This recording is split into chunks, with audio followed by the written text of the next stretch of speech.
letih, bahkan uang pun keluar. Dapat apa orang-orang bikin maulid demikian?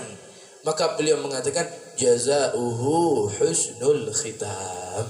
Nggak ada pahala yang Allah berikan buat orang-orang yang bikin acara maulid demikian kecuali dia akan meninggal dalam keadaan husnul khatimah.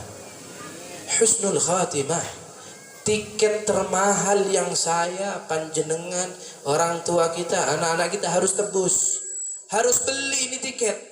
Ini yang paling mahal. Mau kaya raya, anaknya banyak, rizkinya banyak, hidup 1000 tahun, 10.000 tahun, tapi meninggalnya su'ul khatimah, ada yang mau?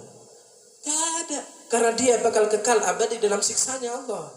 Tapi apa beratnya hidup 60 tahun, 70 tahun, mungkin susahnya cuma 5 tahun, berjuangnya mungkin cuma 10 tahun, masih ada bahagianya, tapi dia meninggal husnul khatimah. Ini jauh lebih dipilih sama orang-orang. Husnul khatimah adalah tiket termahal yang harus kita beli dan kita tebus. Dan ini bisa terbeli dan ditebus karena bikin perayaan maulidnya Nabi SAW. Ini paling mahal. Apalagi hajatnya kita, keinginan kita, cita-cita kita duniawi, ukhrawi, pasti nilainya lebih murah daripada tiket husnul khatimah. Fa insyaallah yang punya hajat, punya keinginan, punya harapan, punya cita-cita, Allah berikan kabul karena berkah maulid yang kita bikin pada malam hari ini. Amin ya rabbal alamin. Ma'asyiral hadirin wal hadirat yang dimuliakan Allah Subhanahu wa taala. Yuk kita jadi ini momen maulid, momen penyadar kita atas setiap kemuliaan, setiap keluhuran, setiap ketinggian, semuanya tergantung daripada besar kecilnya hubungan seseorang dengan Nabi Muhammad SAW. Enggak ada kemuliaan, tidak ada keagungan kecuali karena berkah punya hubungan dengan Nabi Muhammad. Kita mulai dari awal penciptaan. Nabi Adam alaihissalam selesai diciptakan oleh Allah, beberapa waktu Allah ciptakan pasangannya, yaitu Sayyidah Hawa dari tulang sulbinya. Diciptakan Sayyidah Hawa, orang laki-laki melihat perempuan ada ketertarikan, didekati sama Sayyidina Adam. Akan tetapi dilarang sama Allah. Ya Adam, gak boleh kau deketin nih perempuan sebelum kau nikahi dia dengan kau berikan mahar kepada dia. Maka Nabi Adam bertanya kepada Allah, ya Allah, apa maharnya? Maka Allah Ta'ala mengatakan maharnya adalah dengan engkau membaca sholawat 10 kali kepada kekasihku yaitu Nabi Muhammad. Nabi Adam punya hubungan dengan Nabi Muhammad, bangun hubungan. Kalau nggak ada sholawat, nggak ada mahar, nggak menikah. Nabi Adam nggak ada, kita semua. Akhirnya beliau baca sholawat 10 kali, dinikahkanlah oleh Allah Subhanahu wa Ta'ala. Selesai. Kemudian Nabi Adam hendak meninggal dunia, panggil putranya. Wahai putraku, engkaulah penerus tali estafet dakwahku, maka pegang benar-benar tali dakwah ini.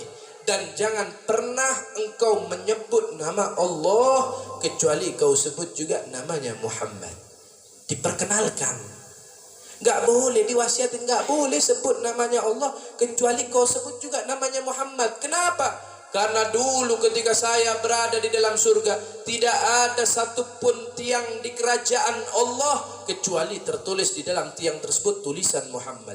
Tidak ada satupun daun di dalam surga kecuali tertulis tulisan Muhammad. Nggak ada pintu, nggak ada istana kecuali tertulis tulisan Muhammad. Nggak ada tapir-tapir di dalam surga kecuali tertulis tulisan Muhammad. Nggak ada di setiap leher-leher bidadari kecuali tertulis tulisan Muhammad. Dan saya melihat di antara 2 mata malaikat tertulis tulisan Muhammad.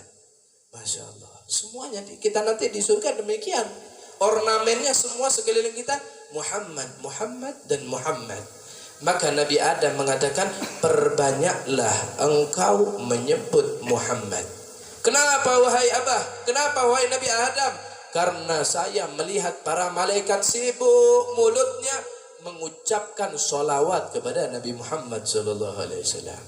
Setiap zaman, setiap generasi dikaitkan hubungan ikatan dengan Nabi Muhammad. Maka dikatakan oleh Imam Busiri, qasidah Burdah, mungkin jenengan pernah tahu Burdah nggih? Maulaya salli wa sallim daiman abada. Di dalam qasidah Burdah ada satu bait, wa kulluhum mir rasulillahi multamisun gharfam minal bahri aw rashfam minad diyami.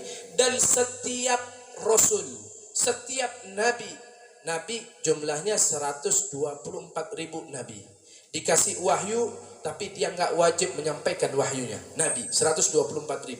313 rasul, pangkatnya lebih tinggi lagi. Dia dikasih wahyu dan berkewajiban menyampaikan wahyu dari Allah. Dan yang wajib kita ketahui cuman 25. Semuanya mengenal dan punya hubungan dengan Nabi Muhammad. Al-Imam Busiri mengatakan setiap nabi, setiap rasul, setiap wali, setiap solihin, semuanya ada yang ngambil satu ember dari lautannya Nabi Muhammad. Ada yang ngambilnya satu canting, ada yang ngambilnya beberapa percik. Tapi semuanya punya hubungan dan ngambil dari lautannya Nabi Muhammad. Semua kemuliaan, nggak mungkin. Al-Imam Sayyidut Taifah, beliau mengatakan, kullu turuq ilallah masdudah. Setiap jalan menuju Allah sudah tertutup, gak bisa lagi, tidak ada jalan lagi.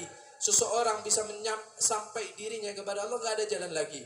Illa liman iktafa bi atharin Nabi sallallahu alaihi wasallam. Kecuali orang yang meniti jalan melewati jalannya Nabi Muhammad sallallahu alaihi wasallam. Nggak ada kemuliaan, nggak ada keluhuran kecuali memiliki hubungan dan ikatan dengan Nabi Muhammad. Maaf, saya kasih contoh kecil. Sandal ini berapa harganya? 10.000, 20.000. Nah, kalau yang kulit mungkin 150, 300.000. Nah, harganya kan macam-macam.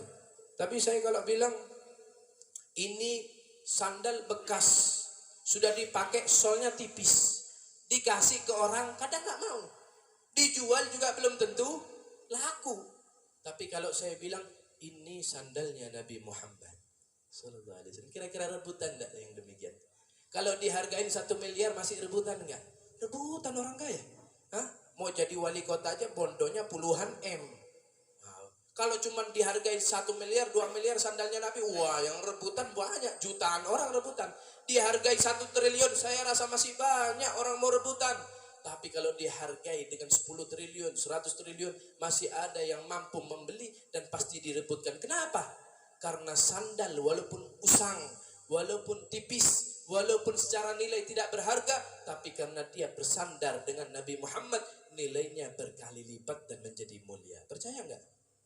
Percaya yang demikian. Dan panjenengan menyaksikan setiap apapun, pakaian pesepak bola masih keringetan, belum dicuci, dipakai cuma sekali, diperjualbelikan satu pakaiannya ratusan juta. Itu dipakai sama pemain bola. Sudah nanti 60 tahun tidak ada yang kenal lagi sudah sama pemain bola tersebut. Tapi kalau Nabi Muhammad sallallahu alaihi wasallam, mulai lahirnya beliau, sebelum lahirnya beliau, mulai zamannya Nabi Adam sudah terkenal, sampai kelak yaumul qiyamah nama beliau tetap tersohor, dan apapun kalimat yang bersandar dengan Nabi Muhammad akan bertambah kemuliaan dan keagungannya. Kita umatnya Nabi Muhammad, mau seperti apapun kita, walaupun amalannya pas-pasan, walaupun ibadahnya cuma wajibnya doang, kita tetap lebih mulia, lebih agung daripada umat-umat terdahulu, karena nama kita bersanding dengan namanya Nabi Muhammad SAW. Dulu, tak kala Allah Subhanahu wa ta'ala menurunkan kitab Taurat, itu turunnya satu kitab.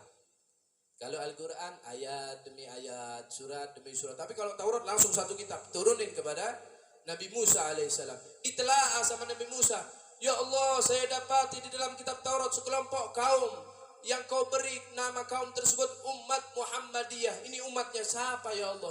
Ini umat yang bagaimana ya Allah? Maka Allah Ta'ala menjawab, wahai Musa, itu umat yang datang setelah engkau, yang saya kasih mereka rizki sedikit, tapi mereka rela dan ridho.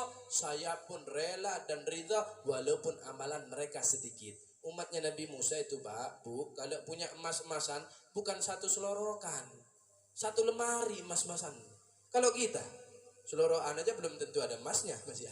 Kalaupun ada emasnya tak kira penuh itu satu selorokan emas-emasnya. Umat-umat terdahulu rizkinya banyak. Allah Ta'ala mengatakan sama Nabi Musa, ini umat saya kasih rizki sedikit, mereka nerima, maka saya pun menerima dan ridha walaupun amalan mereka sedikit.